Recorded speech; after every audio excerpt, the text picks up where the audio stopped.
الحمدللہ والصلاة والسلام علی رسول اللہ وعلی آلہ وصحبہ ومن والہ۔ محترم بھائیوں اور دینی بہنوں، السلام علیکم ورحمۃ اللہ وبرکاتہ۔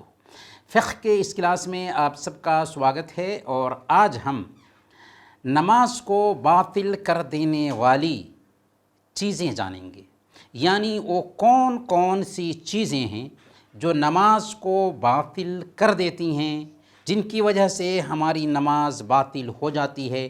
انہیں جاننا بے حد ضروری ہے تاکہ ہم اپنی نماز کو صحیح طریقے سے برت سکیں۔ سب سے پہلی چیز جس سے نماز باطل ہو جاتی ہے وہ ہے جان بوجھ کر اور علم رکھتے ہوئے بات کرنا۔ جان بوجھ کر کے اور علم رکھتے ہوئے اگر نماز میں کوئی بات کرتا ہے تو اس کی نماز باطل ہو جائے گی۔ اس سے پتہ یہ چلا کہ اگر کوئی بھول کر بات کر لیتا ہے یا جہالت کی وجہ سے نماز میں بات کر لیتا ہے تو اس کی نماز باطل نہیں ہوگی۔ صحیح مسلم کی روایت ہے، حضرت معاویہ بن حکم السلمی رضی اللہ تعالیٰ عنہ بیان کرتے ہیں کہ میں اللہ کے رسول صلی اللہ علیہ وسلم کے ساتھ نماز ادا کر رہا تھا کہ اسی دوران نماز میں ایک آدمی کو چھینک آئی۔ میں نے یرحمک اللہ کہہ دیا۔ اس پر لوگوں نے مجھے گھورنا شروع کر دیا۔ میں نے کہا، میری ماں مجھے گم پائے، تم مجھے کیوں گھور رہے ہو؟ یہ سن کر لوگ اپنی رانوں پر اپنے ہاتھ مارنے لگے۔ پھر میں نے دیکھا کہ وہ مجھے خاموش کرانا چاہتے ہیں تو میں چپ ہو گیا۔ جب اللہ کے نبی صلی اللہ علیہ وسلم نماز سے فارغ ہو گئے، میرے ماں باپ آپ پر قربان جائیں، میں نے آپ سے پہلے نہ آپ کے بعد آپ سے بہتر کوئی گرو، کوئی معلم دیکھا۔ اللہ کی قسم، نہ آپ نے مجھے جھڑکا، نہ مجھے مارا، نہ ڈانٹا، آپ نے بس اتنا فرمایا کہ ان هذه الصلاة لا يصلح فيها شيء من كلام الناس انما هي التسبيح والتکبیر والتحمید وقراءۃ القرآن۔ نماز میں لوگوں کی بات چیت درست نہیں ہے۔ نماز تو تسبیح، تکبیر اور قرآن پڑھنے کا نام ہے۔ تسبیح یعنی سبحان اللہ کہنا، تکبیر یعنی اللہ اکبر کہنا، اور قرآن پڑھنا تو آپ جانتے ہیں۔ اس حدیث سے پتہ یہ چلا کہ اللہ کے رسول صلی اللہ علیہ وسلم نے حضرت معاویہ بن حکم السلمی رضی اللہ تعالیٰ عنہ کو حکم نہ جاننے کی وجہ سے نماز لوٹانے کا حکم نہیں دیا، کیونکہ ان کو معلوم نہیں تھا مسئلہ۔ اور جہالت کی بنیاد پر اگر کوئی معذور سمجھا جا سکتا ہے تو بھول چوک کی وجہ سے بھی وہ معذور سمجھا جائے گا کہ اگر بھول چوک کی حالت میں بات کر لیتا ہے تو اس کی نماز باطل نہیں ہوگی۔ ہاں، یہاں پر چند مسائل ہیں جو اس حوالے سے سمجھنے کے ہیں۔ سب سے پہلے، امام کو نماز کے اندر تنبیہ کرنے کے لیے مشروع ذکر کا اہتمام کرنا جائز ہے، بلکہ مشروع ہے۔ جیسے امام سے سہو ہو جائے نماز کی حالت میں تو امام کو تنبیہ کرنے کے لیے مرد سبحان اللہ کہے گا، اور عورتیں بھی نماز میں ہیں تو وہ تالی بجائیں گی۔ اس کے بارے میں حدیث ثابت ہے، صحیح بخاری اور صحیح مسلم کی روایت ہے۔ حضرت ابو ہریرہ رضی اللہ تعالیٰ عنہ بیان کرتے ہیں کہ اللہ کے نبی صلی اللہ علیہ وسلم نے ارشاد فرمایا، التسبیح للرجال والتصفیق للنساء، مردوں کے لیے سبحان اللہ کہہ کر امام کو متنبہ کرنا ہے، جبکہ عورتوں کے لیے تالی بجانا ہے۔ اسی طرح دوسرا مسئلہ یہ ہے کہ امام سے اگر غلطی ہو جائے تو لقمہ دینے کی بھی امام کو گنجائش پائی جاتی ہے۔ سنن ابی داؤد کی روایت ہے، ایک مرتبہ اللہ کے رسول صلی اللہ علیہ وسلم نے کوئی نماز پڑھی، قرأت آپ پر گڈمڈ ہونے لگی۔ جب نماز سے فارغ ہوئے تو آپ نے حضرت ابی بن کعب رضی اللہ تعالیٰ عنہ سے کہا کہ کیا تم نے ہمارے ساتھ نماز پڑھی ہے؟ انہوں نے کہا کہ ہاں یا رسول اللہ، میں نے تو آپ کے ساتھ نماز پڑھی ہے۔ تو آپ نے فرمایا، فما منعک، تو آخر لقمہ دینے میں تمہارے لیے کون سی چیز رکاوٹ بنی؟ کیوں تم نے مجھے لقمہ نہیں دیا؟ تو اس سے پتہ چلا کہ نمازی اگر امام کے ساتھ نماز پڑھ رہے ہوں اور امام قرأت وغیرہ میں کچھ غلطی کرتا ہے تو مقتدیوں میں سے کسی کو چاہیے کہ وہ لقمہ دے، اور یہ عام بول چال میں نہیں آئے گا۔ ایک مسئلہ یہ بھی ہے کہ کیا نمازی نماز کی حالت میں سلام کا جواب دے سکتا ہے؟ اگر کوئی نمازی نماز کی حالت میں بول کر سلام کا جواب دیتا ہے تو اس کی وجہ سے اس کی نماز باطل ہو جائے گی۔ صحیح بخاری اور صحیح مسلم کی روایت ہے، اللہ کے نبی صلی اللہ علیہ وسلم نے ارشاد فرمایا، ان فی الصلاۃ لشغلا، نماز میں مشغولیت ہوتی ہے۔ ہاں، نماز کی حالت میں اگر کوئی آدمی کسی کو سلام کرتا ہے تو اس بات کی گنجائش ہے کہ سلام کیا جائے، اور اس بات کی بھی گنجائش ہے کہ سلام کا جواب دیا جائے، لیکن سلام کا جواب نماز کی حالت میں دینے کا الگ طریقہ ہے۔ کیا طریقہ ہے؟ سنن ترمذی کی روایت ہے، حضرت ابن عمر رضی اللہ عنہما کہتے ہیں کہ میں نے بلال رضی اللہ تعالیٰ عنہ سے کہا کہ جب صحابہ آپ صلی اللہ علیہ وسلم کو سلام کرتے تھے اور آپ نماز کی حالت میں ہوتے تھے تو آپ کیسے ان کے سلام کا جواب دیتے تھے؟ تو حضرت بلال رضی اللہ تعالیٰ عنہ نے کہا، یشیر بیدہ، کہ اپنے ہاتھ سے اشارہ کرتے تھے۔ گویا کہ نماز کی حالت میں ہیں، کوئی سلام کرتا ہے تو سلام کا جواب تو دیا جائے گا لیکن زبان سے نہیں بلکہ ہاتھ کے اشارہ سے اشارہ کر دے گا نمازی، یہ دراصل ایک پیغام جائے گا کہ وہ سلام کا جواب دے دیا ہے۔ ایک مسئلہ یہ بھی ہے کہ نماز کی حالت میں اگر مصحف سے قرآن کی تلاوت کی جائے تو اس کا کیا حکم ہے؟ تو اس کا جواب یہ ہے کہ ایسا کرنا جائز ہے، البتہ حفظ سے، یاد سے پڑھنا بہتر ہے۔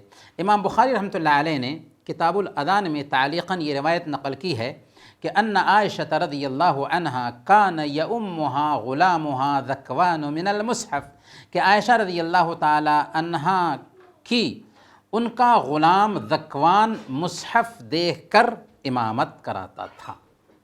تو اس سے پتہ یہ چلا کہ مصحف دیکھ کر امامت کرانے کی گنجائش ہے۔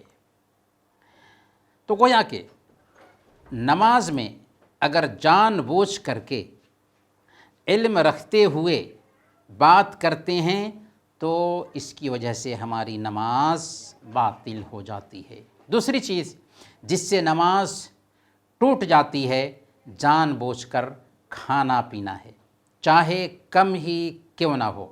ہاں، اگر کوئی بھول چوک سے یا جہالت کی وجہ سے کھا پی لے تو اس کی نماز نہیں ٹوٹے گی، کیونکہ اللہ فرماتا ہے وَلَيْسَ عَلَيْكُمْ جُنَاحٌ فِي مَا أَخْطَأْتُمْ بِهِ، کہ تم سے بھول چوک میں جو کچھ بھی ہو جائے اس میں تم پر کوئی گناہ نہیں۔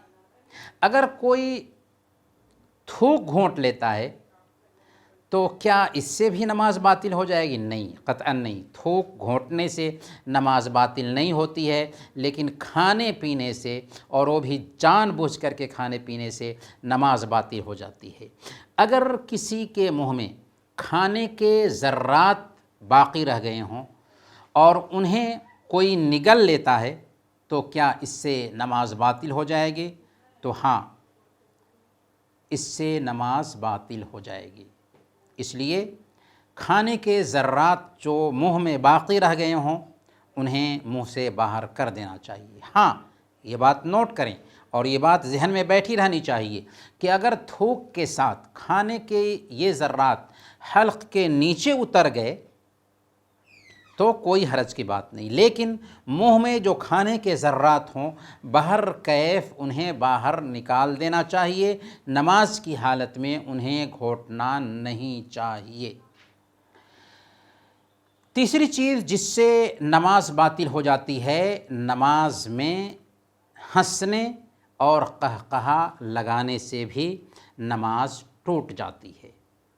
تو اس سے پتہ یہ چلا کہ اگر نماز میں کوئی مسکرا دیتا ہے تو مسکراہٹ غلط ہے، کیونکہ وہ اللہ سے مناجات کر رہا تھا، پر اس سے نماز باطل نہیں ہوگی، لیکن ہنسنے سے اور قہقہا لگانے سے نماز باطل ہو جائے گی۔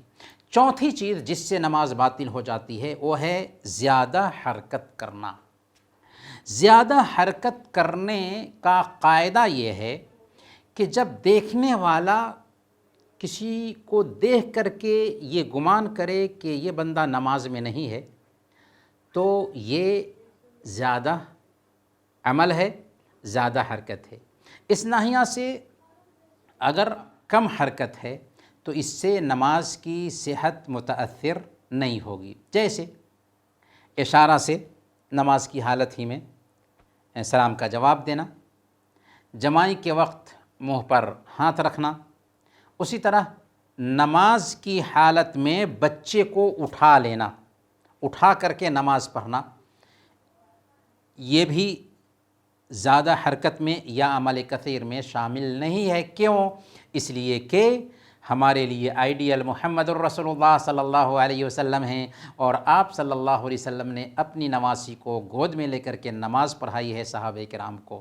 صحیح بخاری اور صحیح مسلم کی روایت میں آتا ہے کہ اللہ کے نبی صلی اللہ علیہ وسلم زینب کی بیٹی امامہ رضی اللہ تعالی عنہا کو اٹھا کر لوگوں کی امامت کراتے تھے۔ فَكَانَ إِذَا سَجَدَ وَضَعَهَا وَإِذَا قَامَ حَمَلَهَا، جب سجدہ کرتے تو اسے رکھ دیتے اور جب کھڑے ہوتے تو اٹھا لیتے تھے۔ ہاں، یہاں پر ایک مسئلہ اور سمجھنے کا ہے کہ اگر کوئی عورت اپنے بچے کو اٹھائے ہوئے دودھ پلا رہی ہے، یعنی بچہ دودھ پی رہا ہے اور وہ نماز پڑھ رہی ہے، تو اس سے نماز باطل ہو جائے گی، کیونکہ بچے کو دودھ پلانا نماز کے عمل سے باہر کی چیز ہے اور اس سے سطر کھولنا بھی لازم آتا ہے۔ اگر کوئی ضرورت کے تحت حرکت ہو جائے تو اس سے نماز باطل نہیں ہوتی۔ جیسے نماز خوف کی کیفیت ہے کہ نماز خوف کی کئی کیفیتیں بیان کی گئی ہیں جس حالت میں بھی ممکن ہو سکتا ہو خوف کی حالت میں، جنگ کی حالت میں نماز پڑھنی ہے۔ اللہ نے فرمایا فَإِنْ خِفْتُمْ فَرِجَالًا أَوْ رُكْبَانًا، کہ اگر تمہیں ڈر ہو تو پیدل ہی صحیح یا سوار ہو کر ہی صحیح، یعنی ڈر کی کیفیت میں چلتے ہوئے یا سواری پر سوار ہو کر نماز پڑھ سکتے ہو۔ اسی طرح اگر کسی نے نماز شروع کی اور اسے احساس ہوا کہ کوئی درندہ ہے جو اس کے پیچھے آ رہا ہے اور کوئی بچانے والا بھی نہیں، تو وہاں سے وہ بھاگ سکتا ہے، جبکہ وہ نماز ہی میں تھا اور اس کی نماز نہیں ٹوٹے گی، کیونکہ یہ حرکت ضرورت کے تحت ہو رہی ہے۔ ایسی حالت میں اگر قبلہ سے بھی پھر گیا پھر بھی کوئی حرج نہیں، اس کی نماز ہو جائے گی، کیونکہ یہ حرکت ضرورت کے لیے تھی۔ اور کبھی کبھار ایسا ہوتا ہے کہ گھر گر رہا ہے یا کوئی بچہ گرنے کے قریب ہے تو اس کو بچانے کے لیے نماز توڑنے کی ضرورت محسوس ہوئی تو نماز توڑ کر کے بھی جا سکتے ہیں۔ لیکن اگر نماز میں رہ کر کے ضرورت کے تحت کچھ حرکت کرنے کی ضرورت پیش آتی ہے تو اس کی گنجائش پائی جاتی ہے۔ پانچویں چیز جس سے نماز باطل ہو جاتی ہے وہ ہے نماز کا کوئی رکن یا کوئی شرط بغیر عذر کے چھوڑ دینا۔ جس نے نماز کی شرطوں میں سے کوئی شرط چھوڑ دیا، اور نماز کی شرطیں ہم جان چکے ہیں کتنی ہیں، 9 ہیں، جیسے سطر کھل جائے، یا جگہ کپڑے اور بدن کی پاکی کا خیال نہ رکھے، یا وضو ٹوٹ جائے، یا قبلہ سے زیادہ ایک بندہ مائل ہو جائے، یا وقت سے پہلے کوئی نماز پڑھ لے تو اس کی نماز باطل ہو جائے گی۔ یہ نماز کی شرطیں ہیں، تو گویا کہ نماز کی شرطوں میں سے کوئی ایک شرط جاتی رہی یا اس کا وہ پاس و لحاظ نہیں رکھا تو اس کی نماز باطل ہو جائے گی۔ یا نماز کے ارکان میں سے کوئی رکن بھی چھوڑ دیا، اور نماز کے ارکان بھی ہم جان چکے ہیں کتنے ہیں، 14 ہیں، تو اگر نماز کے ارکان میں سے کوئی رکن چھوڑ دیا تو اس کی نماز نہیں ہوگی۔ جیسے کسی نے سورہ فاتحہ نہیں پڑھی، رکوع نہیں کیا، سجدے نہیں کیے تو اس کی نماز باطل ہو جائے گی۔ اسی طرح یہ قاعدہ بھی یاد رکھیں کہ جس چیز سے طہارت جاتی رہتی ہے اس سے نماز بھی باطل ہو جائے گی، یعنی اگر وضو ٹوٹ گیا تو نماز بھی جاتی رہی۔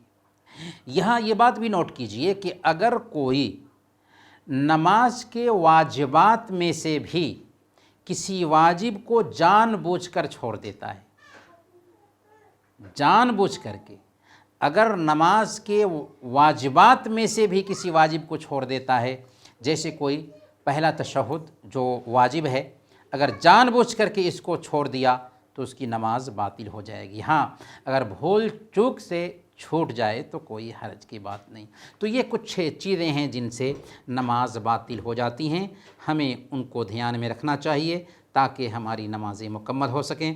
اللہ تعالی ہم سب کو مکمل طریقے سے نماز ادا کرنے کی توفیق عطا فرمائے۔ آمین۔ وصلی اللہ علی نبینا محمد وعلی آلہ وصحبہ اجمعین۔